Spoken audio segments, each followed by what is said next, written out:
छोटे काम के लिए भी थोड़ा ये चाहिए होता है। आज के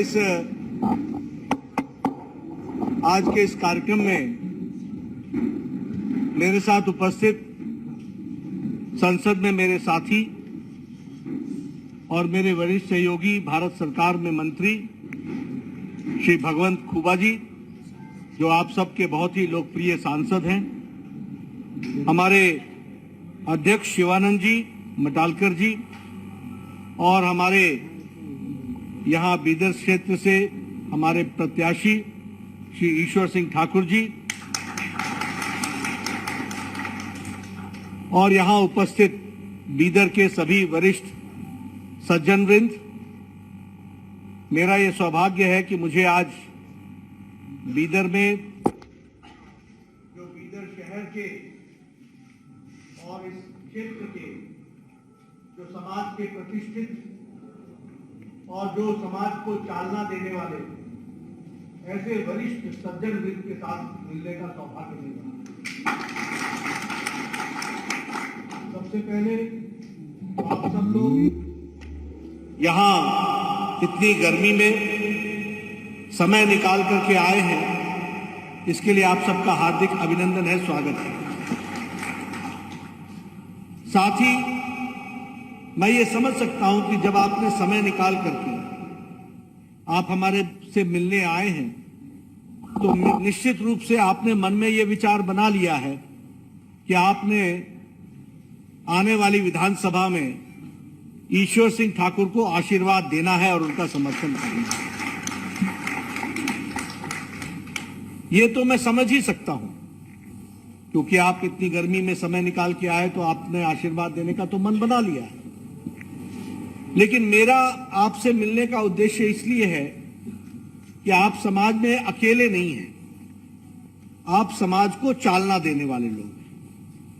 इसलिए आप सब लोगों का आशीर्वाद इकट्ठा होकर के आप जब हमारी बातों को और अच्छे तरीके से आगे रखेंगे, तो आप सब मिलकर के समाज को चालना देकर के ईश्वर सिंह ठाकुर को जिताने में सफल होंगे, ऐसा मेरा मानना है।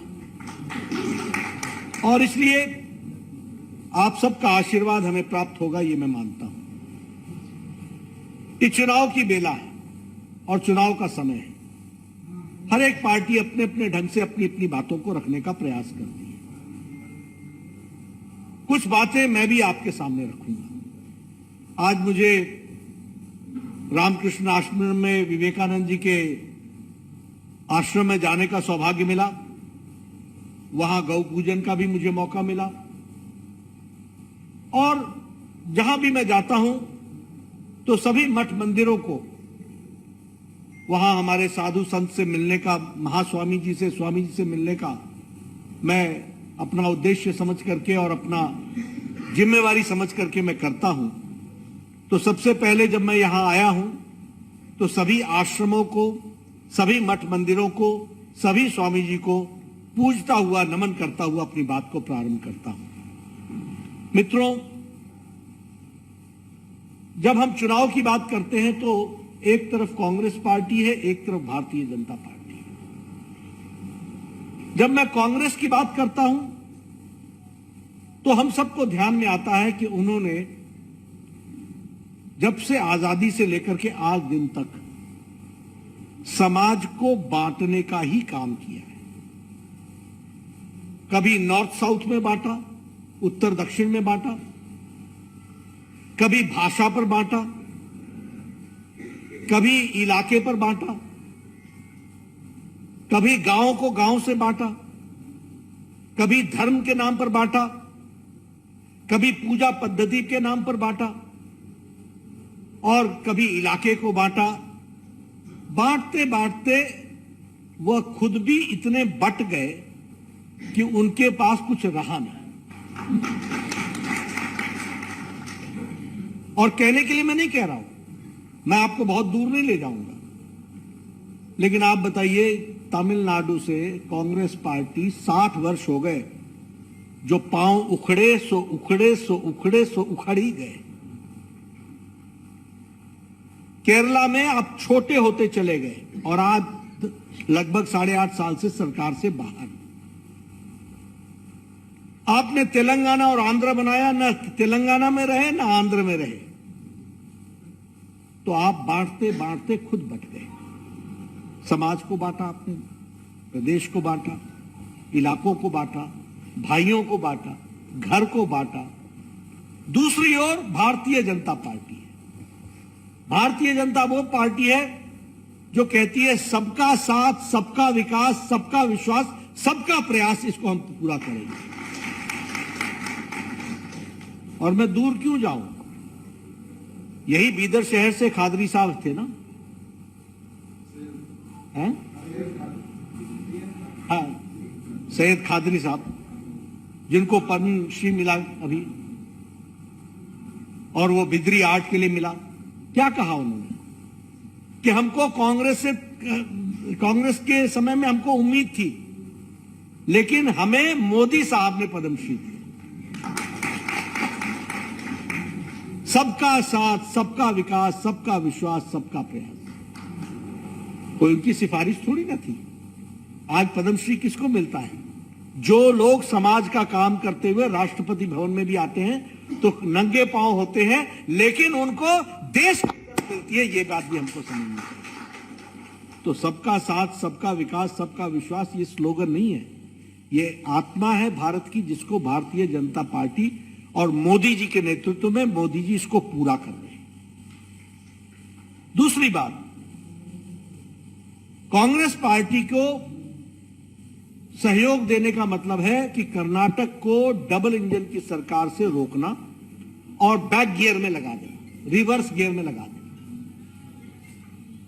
जब मैं रिवर्स गियर बोलता हूं, मैं अभी हुबली में गया था, तो हुबली में मैंने भाषण दिया, तो हमारे कांग्रेस के लोग सोशल मीडिया में कहने लगे कि जेपी नड्डा कर्नाटक की जनता को धमकी दे रहा है कि अगर डबल इंजन की सरकार नहीं आएगी तो मोदी जी अपनी स्कीमों का पैसा देना बंद कर देंगे। ये देखिए, बांटने का काम शुरू हो गया। और मैंने क्या कहा था कि डबल इंजन की सरकार रहेगी तो जो मोदी जी पैसा देंगे वो धरती पर लगेगा। अगर कांग्रेस की सरकार रहेगी तो कर्नाटक में एटीएम खुल जाएगा, ऑटोमेटिक ट्रांसफर मनी अपने अपने घरों को हो जाएगा।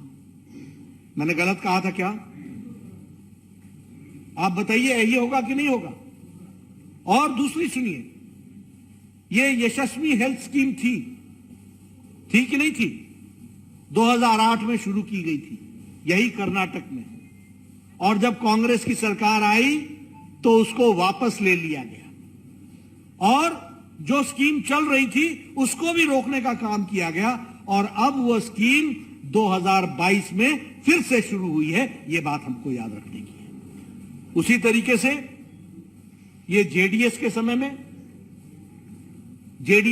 में ये जो प्रधानमंत्री किसान सम्मान निधि थी, इसके काम को रोक दिया गया था। तो जब कांग्रेस की सरकार आती है, जब जेडीएस की सरकार आती है, जब कांग्रेस और जेडीएस की भाई भाई की सरकार आती है, तो भारत की स्कीमें कर्नाटक की जनता को मिलने से रोक दिया जाता है। इस बात को हमको समझना होगा।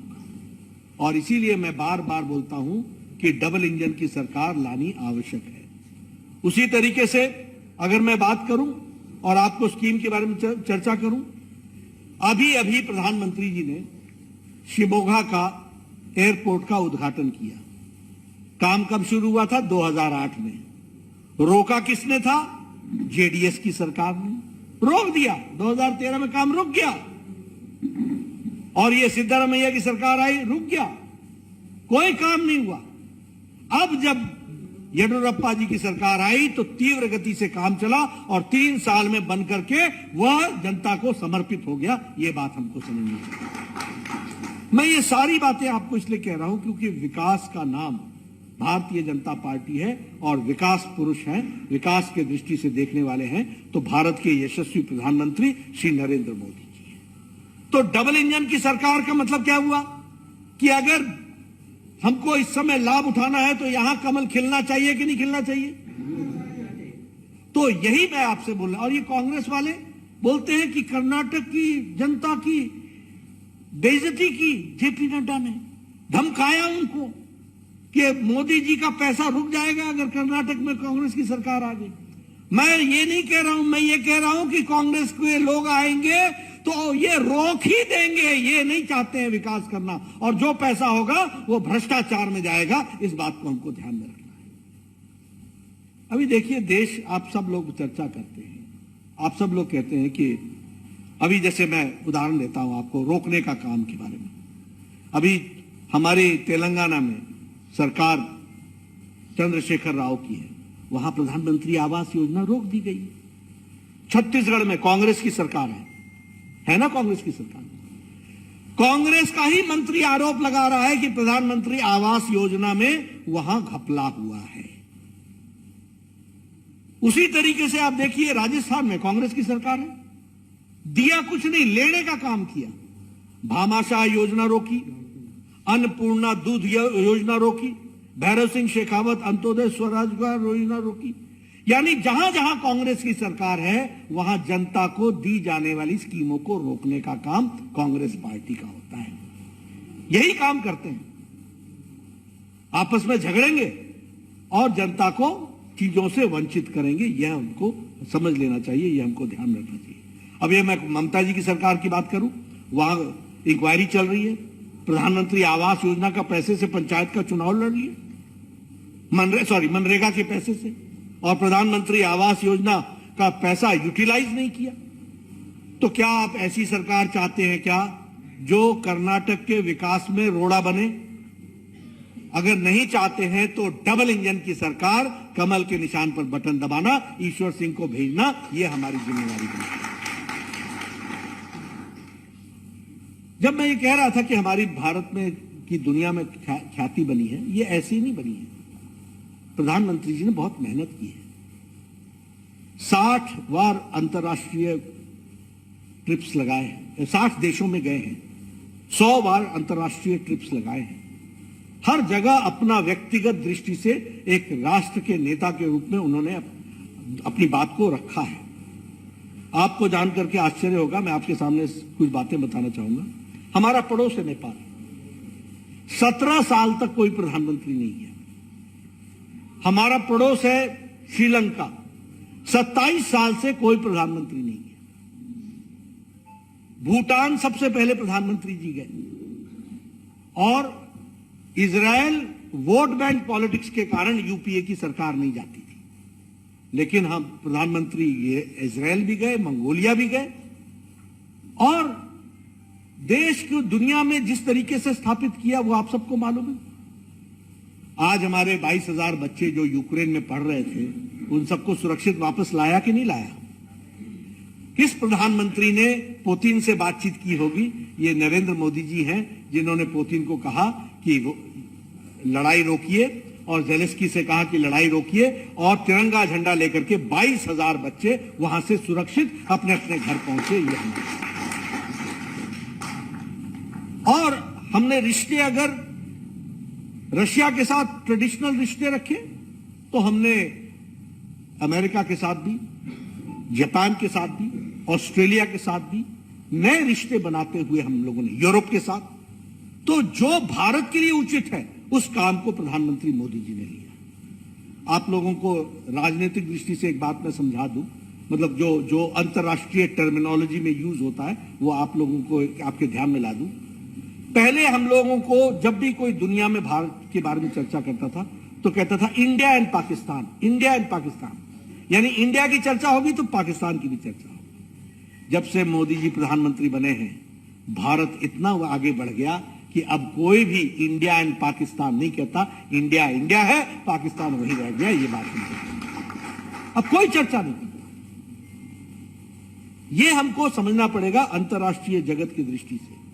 आप बताइए, आज कोविड की दृष्टि से अगर आप देखें तो जिस तरीके से कोविड में लोगों ने दुनिया में जिस तरीके से व्यवहार किया और नेतृत्व किया, आज दुनिया में आर्थिक मंदी आ गई। यूक्रेन वॉर के कारण, सप्लाई चेन के कारण और कोविड के कारण आज दुनिया आर्थिक मंदी में चला गया। लेकिन भारत मोदी जी के नेतृत्व में जो सही फैसले लिए, उस समय ये कांग्रेस के लोग बोलते थे कि ये जो पैकेज आप दे रहे हो, लोगों को आप ऐसे ही दे दो।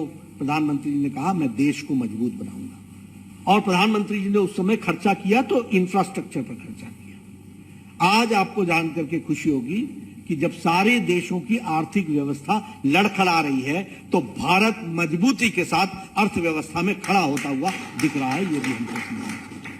और जब मैं ये आपको बात कहता हूं, 20 लाख करोड़ रुपए खर्च हुए थे, 80 करोड़ की जनता को कोई भूखा न रहे। कोविड के दौरान 5 किलो गेहूं, 1 किलो दाल, 1 किलो दाल ये देने की व्यवस्था की थी, और 5 किलो गेहूं या 5 किलो चावल। आज भी 80 करोड़ की जनता को दे रहे हैं, यानी कोई भूखा इस देश में ना रहे, इसकी चिंता की गई। लेकिन इसी के साथ साथ किसानों का इंफ्रास्ट्रक्चर बढ़ाने के लिए 1 लाख करोड़ रुपए, एमएसएमई सेक्टर को खड़ा करने के लिए 20,000 करोड़ रुपए, उसी तरीके से हमारे अन्य सेक्टर्स को खड़ा करने के लिए 20 लाख करोड़ रुपए का पैकेज दिया। आज उसका फर्क क्या पड़ा है वो भी मैं आपको बताना चाहता हूं और उसको आपके सामने रखना चाहता हूं। आज इन्फ्लेशन रेट, महंगाई का दर रशिया का 11.8% है, मतलब 12% के आसपास पहुंच गया। इटली का 10% है, यूनाइटेड किंगडम का 10.1% है, ऑस्ट्रेलिया का 7.8% है, और भारत का महंगाई रेट 6.25% है। उसी तरीके से विकास दर देखिए, चाइना शक्तिशाली देश, विकास दर 3.2%, France 2.5%, Germany 1.5%, United kingdom 3.6%, USA America 1.6% और भारत 6.8%। अब ये मैं कांग्रेसी भाइयों को क्या समझाऊं जिनको इकोनॉमी का ई नहीं समझ में आता हो, तो क्या बताएंगे? अर्थव्यवस्था का अ ना आता हो तो उनको क्या समझाएं? हम देखिए किसी की नजर सुधार सकते हैं, लेकिन दृष्टि नहीं दे सकते। दृष्टि तो उनकी होनी पड़ेगी जब जिसने सीखना ही नहीं, जिसने समझना ही नहीं कि देश कहां छलांग लगा रहा है। और इस आर्थिक मंदी में जब दुनिया पड़ी है, आपको मैंने सारे आंकड़े बता दिए, अमेरिका का क्या हाल है, चाइना का क्या हाल है, उस समय भारत कहां खड़ा हो रहा है, इस बात को हमको समझना पड़ेगा। आपको जानकर के खुशी होगी कि जिस ब्रिटेन ने हमको 200 साल राज किया, उसको पछाड़ करके हम 5वें नंबर की अर्थव्यवस्था बन गए। ये बातें हमको ध्यान में लेनी चाहिए। और जब हम सबका साथ सबका विकास की बात करते हैं, तो हम लेटर सिर्फ कहने के लिए नहीं कहते हैं। आज सेंट्रल आर्म्ड पुलिस फोर्स में एग्जामिनेशन के लिए अब हमारे बच्चे 13 भाषाओं में वो परीक्षा दे सकेंगे। यानी अब इंग्लिश और हिंदी जानने वाला ही बच्चा नहीं, कन्नड़ जानने वाला बच्चा भी अब सीएपीएफ में जा करके। प्रधानमंत्री मोदी जी के नेतृत्व में जब मैं स्वास्थ्य मंत्री था, तो मैंने डॉक्टरों के लिए उड़िया में, कन्नड़ में, मलयालम में, तेलुगु में, तमिल में, गुजराती में, मराठी में, सभी भाषाओं में परीक्षा देने की व्यवस्था की। इसका फायदा क्या होता है कि आज गांव का पढ़ा हुआ बच्चा भी अपनी भाषा में परीक्षा देकर के डॉक्टर बन सकता है। ये नीतियों का परिवर्तन किया गया, जिसके कारण आज मुझे खुशी है आपको बताते हुए कि हाईवेज पर 1 लाख करोड़ रुपए कर्नाटक में खर्च हो रहा है। 1 लाख करोड़ रुपए। उसी तरीके से इंडस्ट्रियल कॉरिडोर बन रहा है टुमकुर में, साउथ इंडिया में पहला इंडस्ट्रियल कॉरिडोर बन रहा है। उसी तरीके से हेलीकॉप्टर की टुमकुर में HAL की फैक्ट्री बन रही है, और लगभग 67% डिफेंस को जो एयरक्राफ्ट बनेंगे वो कर्नाटक की धरती पर बनेंगे। ये आप अब डबल इंजन की सरकार चाहिए कि नहीं चाहिए बताइए? आप देखिए किस तरीके से विकास हो रहा है। उसी तरीके से वंदे भारत ट्रेन अभी मैसूर से चेन्नई के लिए, अभी वो हमारे इधर से सिकंदराबाद टू तिरुपति, तो और ये 400 ट्रेनें चलनी है।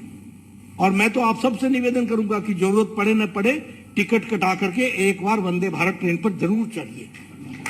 आपको न्यू इंडिया दिखेगा, न्यू इंडिया। वर्ल्ड स्टैंडर्ड के एयर कोचेज हैं, वर्ल्ड स्टैंडर्ड की ट्रेन है और भारत में बनी है। इसलिए भारत किस तरीके से, और उसमें आपका योगदान जो है वो हम भूल नहीं सकते। अभी ये नाथ प्रभु कैंपागोड़ा टर्मिनल बना है, वो भी एयरपोर्ट, वो भी बहुत अच्छा। शिमोगा एयरपोर्ट बन गया। धारवाड़ में इंडियन इंस्टीट्यूट ऑफ टेक्नोलॉजी बन गई। इंडियन इंस्टीट्यूट ऑफ मैनेजमेंट का आपके यहां आ रहा है। तो एक विकास की एक नई दृष्टि से, और मुझे खुशी है ये बताते हुए कि दुनिया का सबसे ज्यादा फॉरेन डायरेक्ट इन्वेस्टमेंट हो रहा है तो कर्नाटक में हो रहा है। यह भी हमको समझना। इनोवेशन में आप नंबर 1 पर आ गए, आप इको स्टार्टअप्स में नंबर 1 पर आ गए, आपका इकोसिस्टम नंबर 1 पर आ गया। उसी तरीके से अगर हम देखें तो ये अपर भद्रा के जो प्रोजेक्ट्स हैं उसमें 63% का बजट का इंक्रीज किया गया है। उसी तरीके से गरीब लोगों के लिए रायता विधि योजना के तहत लगभग 11 लाख बच्चों को शिक्षा में लाभ मिलने वाला है। उसी तरीके से जो हमारे रायता शक्ति स्कीम है, इसमें भी लगभग कोई बड़ी संख्या में लोगों को लाभ मिलने वाला है, किसानों को लाभ मिलने वाला है। उसी तरीके से भूश्री स्कीम में, उसमें भी किसानों को लाभ मिलने वाला है। और आप बताइए, एससी का रिजर्वेशन 2% बढ़ाया कि नहीं बढ़ाया? दलितों का 4% एसटी का बढ़ाया कि नहीं बढ़ाया? वोकालिंगा के लिए और हमारे लिंगायत के लिए 2-2% बढ़ाया कि नहीं बढ़ाया? और अब डीके शिव कुमार बोलते हैं हम ये रिजर्वेशन वापस लेंगे। लेने देना है क्या? आप बताइए, ये जो धर्म के नाम पर राजनीति करने वाले लोग हैं और जिन्होंने कहा कि हम रिजर्वेशन वापस लेंगे, किसका रिजर्वेशन वापस लोगे? किस कम्युनिटी का रिजर्वेशन वापस लोगे? समझाओ हमको, बताओ। ये लोग किस तरीके से, इनके हाथी के दांत खाने के और हैं, दिखाने के और हैं, ये बात हमको समझनी चाहिए। मैंने आपके सामने हाईवे की बात की, आपके इंडस्ट्रियल कॉरिडोर की बात की, मैं आपके सामने आम गरीब आदमी की बात भी करना चाहता हूं। आज मैं गरीब कल्याण अन्न योजना में 80 करोड़ की जनता को जो हम राशन दे रहे हैं, उसमें 4 करोड़ गरीब जनता हम जो है वो हमारे कर्नाटक में है, जिनको यह प्रधानमंत्री गरीब कल्याण अन्न योजना मिल रही है। उसी तरीके से जल जीवन मिशन में जहां 8 करोड़ घरों को हम जल पहुंचा रहे हैं, नल पहुंचा रहे हैं, तो उसमें से 40 लाख जो परिवार हैं वो कर्नाटक के हैं, जिनको फायदा मिल रहा है। उसी तरीके से स्वच्छ भारत प्रधानमंत्री गरीब कल्याण अन्न योजना मिल रही है। उसी तरीके से जल जीवन मिशन में जहां 8 करोड़ घरों को हम जल पहुंचा रहे हैं, नल पहुंचा रहे हैं, तो उसमें से 40 लाख जो परिवार हैं वो कर्नाटक के हैं, जिनको फायदा मिल रहा है। उसी तरीके से स्वच्छ भारत में अगर 11 करोड़ इज्जत घर शौचालय बनाए गए हैं, तो 27 लाख टॉयलेट्स कर्नाटक में बनाए गए हैं। प्रधानमंत्री उज्ज्वला योजना में जो गैस का कनेक्शन दिया गया है, उसमें 9 करोड़ 50 लाख लोगों को दिया है देश में, और उसमें से 37 लाख 48 यानी 37.5 लाख लोगों को कर्नाटक में दिया गया है। वो भी हमको ध्यान। प्रधानमंत्री आवास योजना की बात मैं जरूर करूंगा, और प्रधानमंत्री आवास योजना की बात इसलिए करूंगा,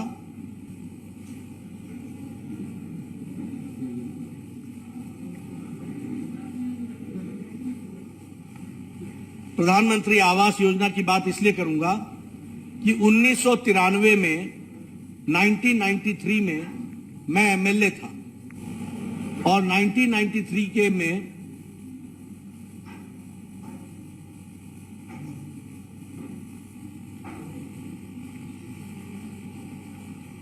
1993 में जब मैं एमएलए था, तो मेरा ब्लॉक डेवलपमेंट ऑफिसर आके मुझे बोलता था कि आप बताओ, आपके एक पंचायत में एक इंदिरा आवास योजना का घर मिला है, किसको दूं मैं कहता था मैं क्या बताऊं, एक अनार 100 बीमार, एक इंदिरा आवास की योजना के घर को मैं किसको दूंगा, ये आप ही तय करो, मैं नहीं तय करता। आज प्रधानमंत्री मोदी जी आए हैं, प्रधानमंत्री आवास योजना में 4 करोड़ घर बने, 4 करोड़, और 9 लाख घर आपके कर्नाटक में बने। ये अंतर हो जाता है, ये हमको समझना चाहिए और इसको भी हमको ध्यान में रखना चाहिए। आयुष्मान भारत ये दुनिया का गरीब लोगों के लिए सबसे बड़ी हेल्थ स्कीम है दुनिया की। 10 करोड़ 74 लाख परिवार, 50 करोड़ लोग, 50 करोड़ का मतलब होता है भारत की 40% की आबादी। और कौन है ये गरीब लोग? रिक्शा वाला, ठेला वाला, रेडी वाला, सब्जी वाला, lift man, auto rickshaw driver, बाल काटने वाला हमारा बार्बर, कूड़ेदान से इकट्ठा करने वाले जो मटेरियल इकट्ठा करते हैं वो लोग, सफाई वाले, ऐसे गरीब लोगों को मोदी जी ने 50 करोड़ लोगों को 5 लाख रुपए का गंभीर बीमारी से लड़ने के लिए हर साल हर परिवार को 5 लाख रुपए देने का निर्णय। आप बताइए, मोदी जी ने गरीब लोगों को ताकत दी कि नहीं दी? खड़ा किया कि नहीं किया? स्वनिधि योजना में जो हमारे रेहड़ी पटरी वाले लोग हैं उनको खड़ा करने की योजना बनाई। इसलिए हर तरीके से इस काम को, प्रधानमंत्री किसान सम्मान निधि में 60 लाख किसान हैं हमारे कर्नाटक के जिनको 2-2 हजार रुपए हर चौथे महीने मिल रहा है। क्यों? ताकि वो अपने बीज खरीद सके, ताकि वो अपना फर्टिलाइजर खरीद सके, ताकि वो अपने आप को खेती के साथ जोड़ने के लिए अपना उस काम को आगे बढ़ाए। प्रधानमंत्री किसान सम्मान निधि चल रहा है। ये सारी योजनाएं जो है, इसलिए मैं कहता हूं कि कर्नाटक के चुनाव में विषय ईश्वर सिंह का नहीं है, विषय भगवंत खुबा जी का नहीं है, विषय बोमई साहब का नहीं है, विषय कर्नाटक की 6.5 करोड़ की जनता का विकास का है और उसको कैसे आगे बढ़ना है इस बात को देखना। और इसीलिए डबल इंजन की सरकार रखनी बहुत जरूरी है। मैंने पीछे भी कहा था, कांग्रेस का मतलब है करप्शन, कांग्रेस का मतलब है क्रिमिनलाइजेशन और कांग्रेस का मतलब है कम्युनलिज्म, कमीशन। जब मैं ये कहता हूं तो मैं इसको पूरा भी बताना भी चाहता हूं। आप बताइए, ये मालाप्रभा कैनाल का जो स्कैम हुआ था 400 करोड़ रुपए का, कांग्रेस के रिजीम में हुआ था कि नहीं हुआ था? हुआ था कि नहीं हुआ था? ये अर्कावती स्कैम जो लैंड स्कैम हुआ था डी नोटिफिकेशन का, ये कांग्रेस के टाइम में हुआ था कि नहीं हुआ था? पुलिस रिक्रूटमेंट का स्कैम हुआ था कि नहीं हुआ था? टीचर्स रिक्रूटमेंट का स्कैम हुआ था कि नहीं हुआ था? तो कांग्रेस का मतलब करप्शन। उसी तरीके से आप देखिए, एक कमीशन की जब मैं बात बोलता हूं, एक एक्स एमपी मीडिया का इंचार्ज मंच पर से माइक से बोल रहा है कि हमारा अध्यक्ष 10 से 12% कमीशन लेता है। यह कमीशन है कि नहीं है? खुद ही बोल रहा है। यह कर्नाटक की स्थिति है। और अगर मैं क्रिमिनलाइजेशन की बात करूं तो क्या यह सच्चाई नहीं है कि ये लोग हुबली वायलेंस के लोगों के साथ खड़े रहे कि नहीं रहे? कांग्रेस खड़ी रही कि नहीं रही? कांग्रेस ने उन लोगों का साथ दिया कि नहीं दिया जो लोग ये वायलेंस कर रहे थे? उसी तरीके से कुकर ब्लास्ट को लोगों को बचाने के लिए डीके शिव कुमार ने स्टेटमेंट दिया था कि नहीं दिया था? कुबा साहब, मैं सही बोल रहा हूं? उसी तरीके से सिद्धारमैया ने पीएफआई के 175 केस वापस लिए कि नहीं लिए? 1750 लोगों को जेल से छुड़ाया है कि नहीं छुड़ाया है? जब हमारी सरकार आती है तो हम पीएफआई पर बैन लगाते हैं और समाज में शांति लाते हैं। और अब वो बोलते हैं कि हम पीएफआई से बैन उठाएंगे। ये आप बताइए, वो क्रिमिनलाइजेशन कर रहे हैं कि नहीं कर रहे हैं? उसी तरीके से ये जो पीएफआई वाले हैं वो समाज को बांटने का काम कर रहे हैं कि नहीं कर रहे हैं? अभी ये बोल रहे थे कि हम एससी एसटी का रिजर्वेशन को हम रोल बैक करेंगे। होने देना है क्या? होने देना है? तो नहीं होने देना है और विकास की ओर चलना है। तो हम एक बात को ध्यान में रखें कि भारतीय जनता पार्टी की डबल इंजन की सरकार, मोदी जी की सरकार हमें चाहिए। और इसलिए ये विषय हमारा इंडिविजुअल का नहीं है, ये कर्नाटक के हित के लिए है। और मैं आपसे अपील इसलिए करने आया हूं, आप सब सज्जन वृंद हैं, आपके समाज में पैठ है, आपके समाज में लोग सुनते हैं, इसलिए आप मेरी बात आगे जरूर लोगों को बताएं कि न जात पर न पात पर वोट जो है वो हमने कमल के निशान पर डालना है। और वो इसलिए करना है कि हमको कर्नाटक का विकास चाहिए और सबको साथ लेकर के चलने की ताकत भारतीय जनता पार्टी में है। इस बात को आप समझिए।